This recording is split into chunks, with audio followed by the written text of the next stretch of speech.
610. A lot of things have changed over the years in the 608, especially the cars we drive. Oh, yeah. Josh Breider is live at Smart Motors in Madison with more on how the industry has changed over the years. Hey, Josh. Hey guys, good morning. Yeah, we've moved our way into the service bay, and there are a lot of things that have changed even in this area over the years. This morning, JR Smart is up with us, and you guys have been around since 1908. You've been in this location since 1966. Yes. And in this building, I mean, you guys have really changed as far as way getting greener over the years has been. Certainly have. It started with the construction of the project. We had to put 5 properties together, and on the far east end of the property was the Wisconsin Hospital Association, 18-inch thick concrete walls, and we demolished that and used that as the base for our parking lot, for our display lot. So that started out there, and then when you guys built this, a lot of what you do every day is reuse in order to heat and cool this place. Absolutely. We recapture the waste oil and use that in our burners, and it heats the entire shop. We also have capillaries in our service drive that heats the floor in there. It's the only source of heat in there.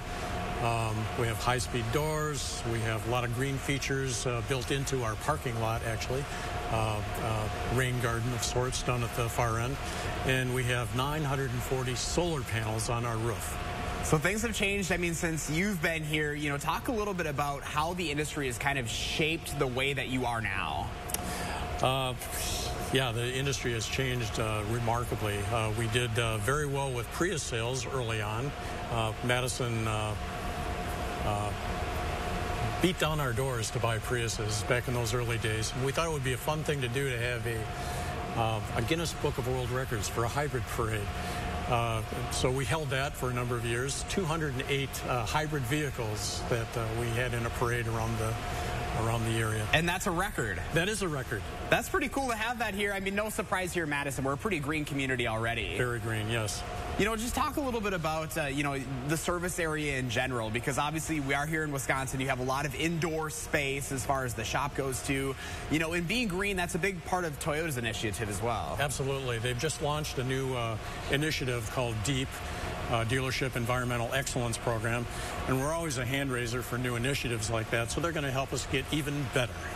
When you think about how vehicles have changed over time, I mean, back in the day, the gas mileage was not really a thing, right? Oh, no. And now it's completely different. You have all these hybrids available. Absolutely. 50 miles to the gallon is common these days in some of those hybrid vehicles. And we've got 41 bays here. We've added on to this building several times since we've moved in here and expanded it, increased our employee count 3 times the number of employees once we moved into this facility. And we've got about 260 teammates currently. And we've added 8 quick lube bays that customers can get in and out very quickly. So things are always changing here. Always. All right. Well, JR Smart, thank you so much for having us in here this morning. Guys, just a lot of history. I'm a big car buff. I know things have changed a lot over the years, but it seems like even since, I was born, in the early 90s, things have changed a lot over the last 30 years, guys. Oh, yeah. One of some of my earliest memories of, our vehicles was the old station wagon with the wood paneling on the side. Oh, I thought you were going to say horse and buggy. Back when we were doing horse. Yeah. Going up. Not quite that old. Hills both ways. Oh. Hey, I learned a lot this morning, Josh. Very interesting. Thanks, buddy. Remember to let Josh know what inspires you in the 608. You can reach out to him on social media or via email for a chance to be featured.